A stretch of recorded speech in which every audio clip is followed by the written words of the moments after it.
vacances d'été ont commencé depuis presque un mois et c'est l'occasion pour de jeunes artistes de se lancer dans un projet pour s'occuper pendant ces vacances assez spéciales puisqu'on ne peut même plus voyager à cause de ce corona. Donc autant prendre du temps pour s'occuper d'une autre manière.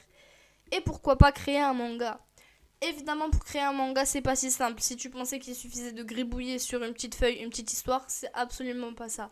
Pour créer un manga, il nous faut du matériel, un scénario construit, des personnages avec une bonne évolution, un background, un bon trait de design, la maîtrise parfaite de ton scénario, etc., etc., etc. Pour faire un manga, il te faut maîtriser beaucoup de choses et j'ai décidé d'en parler dans cette vidéo. Je pourrais peut-être te conseiller ou te donner envie de créer un manga, je ne sais pas.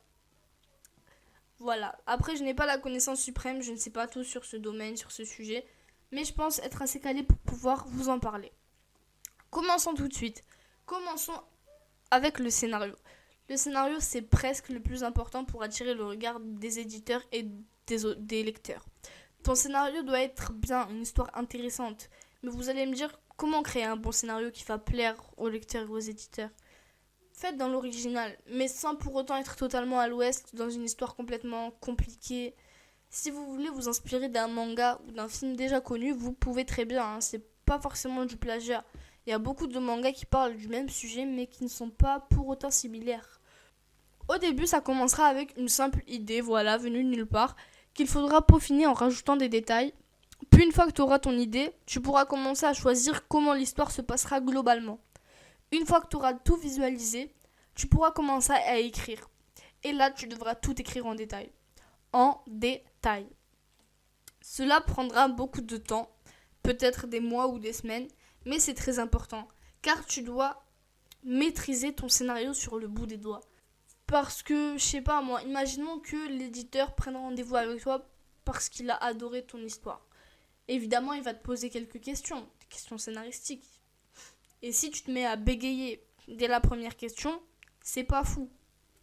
Prends du temps pour avoir une bonne histoire, inspire-toi de beaucoup de choses, de ta vie au quotidien, regarde, observe, regarde des histoires sur internet qui pourront peut-être t'inspirer. Prends le temps qu'il te faut. Ensuite, le dessin. Si tu n'as aucun talent en dessin, ça risque d'être très très très compliqué. Car c'est ça qui va attirer ton lecteur. Imagine-toi, tu vas à la Fnac ou à Cultura ou dans une librairie. Tu prends un manga. La première chose que tu vas voir de ce manga, c'est la couverture. Tu vas regarder la couverture. Si la couverture te plaît, tu vas ouvrir le manga et vérifier, voir un peu le style de dessin. Voilà, tu vas voir, tu vas feuilleter comme ça, sans forcément lire. Tu vas juste feuilleter et voir le style de dessin. Et puis, une fois que tu auras vérifié le style de dessin, tu vas lire le résumé. Mais le résumé, tu le lis à la fin. Parce que c'est le style de dessin qui t'aura donné envie de lire le résumé. Tu te diras, waouh, quel beau dessin. Et si je lisais le résumé? Bon, évidemment, tu vas pas penser comme ça, mais t'as compris grosso modo. Donc le dessin c'est très important et si tu sais pas dessiner, go aller chercher dans tes contacts un pote qui sait bien dessiner et qui est prêt à te consacrer du temps. Le seul conseil que je pourrais vous donner pour le dessin, c'est entraîne-toi. Encore, encore, encore. Pas forcément pour les storyboards vu que ça c'est assez facile et rapide à faire en termes de dessin. Entraîne-toi encore et encore, encore, surtout pour tes personnages. Imagine que tu ne sais pas dessiner ton personnage de face. C'est un peu énervant. Puisque tu ne vas pas faire un manga avec des personnages que de profil. Ça n'a aucun sens. Alors tu devras t'entraîner à les faire de face. Voilà, vous avez compris, grosso modo, entraînez-vous à dessiner les choses que vous ne savez pas faire. Ne restez pas dans votre zone de confort. Car si vous restez dans votre zone de confort, vous n'allez jamais progresser là où vous avez des difficultés. Donc voilà, pour le dessin, c'est tout ce que je peux vous dire. Entraînez-vous aussi pour l'ancrage, etc. Maintenant, on va parler des storyboards. Les storyboards, c'est quoi? Les storyboards, c'est la page un peu brouillon de ta planche finale. C'est là où tu vas choisir un peu l'emplacement des cases, des bulles, de où tu mets les textes. Bref, ça paraît peut-être un peu simple ou inutile pour certains, mais non, c'est méga important.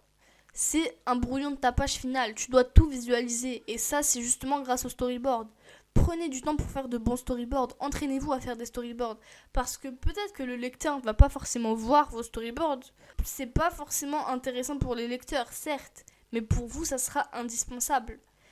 Parce que si vous allez en impro sur une planche, vous commencez direct à ancrer, à faire tout, sans même visualiser ce que vous allez faire. Si le truc vous plaît pas, vous serez contraint de tout recommencer, de tout refaire, alors qu'avec un storyboard, vous avez déjà tout visualisé. Et si le truc vous plaît pas, et ben vous avez l'opportunité de pas faire l'erreur sur la planche officielle. Bref, je pense que vous m'avez compris, les storyboards c'est méga important. Vous allez bien choisir où mettre les cases, où mettre ci, où mettre ça, où les personnages sont. Bref. Et le storyboard, c'est pas forcément quelque chose que vous allez faire en plusieurs heures. C'est vraiment rapide. Quand tu compares le storyboard de Eiichiro Oda et ceux de Renaud Lemaire, il y a une grande différence quand même. Chacun son style de storyboardage, j'ai envie de dire. Donc voilà, le storyboard c'est important, faut pas oublier. Donc la suite, la narration. Ça c'est un sujet très important que je ne maîtrise absolument pas, mais dont je vais quand même parler. Donc je vous expliquerai pas très bien, ça je le sais, d'office, mais je vais quand même en parler. La narration c'est quoi ? La narration c'est un peu à peu près le fait de... Le choix du casage. Pourquoi mettre une petite case ici au lieu d'une grande ? Pourquoi mettre des diagonales ici au lieu de faire des cases rectangulaires ?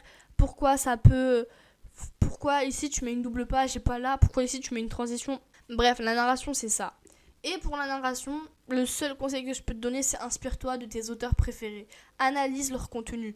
Pour comprendre le pourquoi du comment, tu dois absolument faire ça. Par exemple, lors d'une scène d'action, faire des cases en diagonale est fortement recommandé car ça va casser le rythme de lecture du lecteur. Je sais pas si ça se dit, mais vous avez compris. Lors des scènes calmes, les cases sont carrées et rectangulaires, pas de diagonale, des cases simples. Ça veut dire que c'est plutôt calme. Les pages doubles aussi. Bref, la narration c'est tout un art. Évidemment, je vous mets une vidéo en description sur la narration parce que moi-même je suis pas ultra calée. Bref. Parlons maintenant des personnages. Alors j'aurais peut-être dû en parler en premier après le scénario, oui, mais bon, c'est pas grave. Créer un bon personnage, c'est quoi ? Pour moi, un bon personnage, c'est celui qui a une histoire, un background. Ça veut pas forcément dire un passé ultra tragique à la Sasuke, etc. Mais qu'au moins on sache d'où il vient.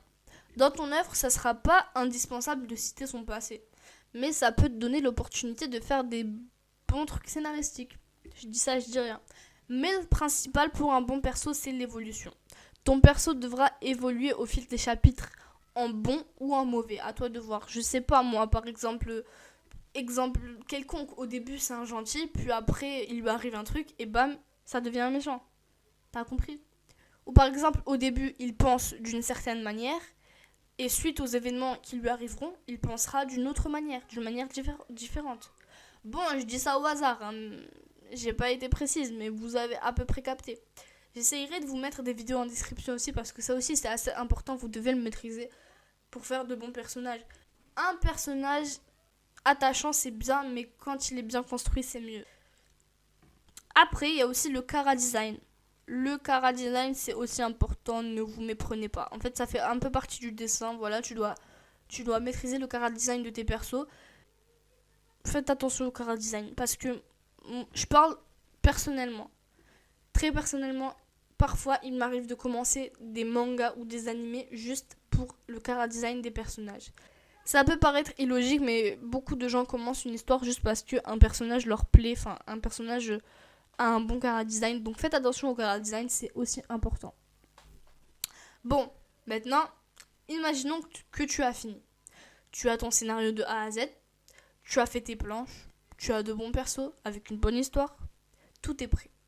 Et là, tu te dis, comment je fais pour transformer tout ça en manga qui va se vendre à la Fnac ou à Cultura et qui pourra peut-être même un jour être adapté en animé? Eh ben, tu as plusieurs choix. Le choix numéro 1, l'auto-édition. Bon, je vais pas m'attarder là-dessus parce que ça sera assez compliqué pour toi, surtout si t'es jeune. Il faudra beaucoup économiser, chercher des imprimeurs, faire ta pub toi-même. C'est un gros bazar. Donc, on va plutôt passer au choix 2. Choix 2, les maisons d'édition. Les maisons d'édition, c'est ce qui est de meilleur pour toi si tu es vraiment jeune. Bon, il y a beaucoup de maisons d'édition en France. et ils sont pas tous aptes à éditer des jeunes auteurs français. Comme vous le savez, le marché de l'édition c'est assez compliqué. Donc pour l'édition, vous pouvez envoyer votre projet mais vous attendez pas à avoir une réponse ultra positive tout de suite dès la première maison d'édition à qui vous envoyez. Non, il faudra attendre, persévérer, surtout si vous êtes jeune ou français. Donc pour l'édition, vous enverrez votre projet à plusieurs maisons d'édition, mais choisissez-les bien en fonction du style d'œuvre qu'ils publient. Car si tu proposes du shoujo à une maison d'édition qui publie principalement du seinen, c'est pas fou. C'est pas fou du tout. Pour envoyer le dossier d'édition, il te faudra une petite lettre de présentation où tu parleras de toi ou de vous si vous êtes plusieurs. Un synopsis présentant le début de votre intrigue, son développement et son dénouement. Une fiche technique précisant le format que tu veux viser, le nombre de tomes envisagés, le public visé et le nombre de pages. Entre 3 et 5 planches finies et éventuellement une note d'intention. Le tout compilé en format PDF. Bon, tous les éditeurs ne demandent pas la même chose, mais grosso modo, c'est ça. Certaines maisons d'édition préfèrent qu'on leur envoie par email, d'autres par courrier. C'est à vous de voir qui vous visez. Généralement, ils le disent sur leur site ce qu'ils préfèrent. Ensuite, petit conseil, je vous conseillerais de créer un réseau social où vous pourrez publier des trucs en rapport à votre manga que vous voulez créer. Je vous conseille de créer un compte sur les réseaux sociaux où vous pourrez avoir une fanbase tout simplement, car si vous en avez une avec beaucoup d'abonnés, ça sera une chance de plus de votre côté. Alors, le choix numéro 3 pour l'édition, c'est de le poster en ligne. Il y a beaucoup de sites qui vont vous permettre de poster vos œuvres en ligne. Certains proposent même des revenus aux œuvres qui marchent bien. Exemple Webtoon, Manga Draft, Dailytoon, etc., etc. Vous pouvez les poster. Et même si vous n'allez pas forcément gagner d'argent, au moins des gens verront vos œuvres et pourront les apprécier. Pour le matériel de mangaka, il y a plein de trucs, les trames, les plumes, etc. Mais ça, c'est pas mon rayon. Enfin, c'est plus le rayon de la dessinatrice, donc je vous mettrai en description une vidéo qui explique ça mieux que moi. Donc voilà, j'ai à peu près tout dit. Dans toutes les étapes que je vous ai montrées, je pense que le plus dur, ça sera le passage vers les maisons d'édition. Parce que voilà, c'est pas parce que l'histoire pour vous est bien, ça veut pas dire qu'elle sera bien pour l'éditeur. Sachez que beaucoup de dossiers ne sont même pas lus. Donc ouais, ça peut être très compliqué, surtout si vous êtes très jeune, mais n'ayez pas peur. Et de toute façon, vous aurez plein de moyens alternatifs de faire montrer au monde votre manga, que ce soit par les réseaux sociaux, sur des sites. Donc vraiment, si vous êtes jeune, ça risque peut-être d'être un peu difficile, mais ne perdez pas espoir. Si votre histoire vaut le coup si votre histoire est bien et que votre coup de crayon en vaut le détour, vous avez des chances. N'abandonnez pas, parce que tout est possible. Donc voilà, c'est la fin de la vidéo. Cette vidéo m'a un peu fatiguée parce qu'il y avait beaucoup de choses à dire. Elle a été un peu plus longue que mes vidéos habituelles. Mais voilà, je tenais vraiment à vous faire une vidéo sur ça. J'ai bien aimé la faire, même si c'est un peu fatigant. Donc voilà, je vous dis sayonara pour une prochaine vidéo. J'espère qu'elle vous aura plu.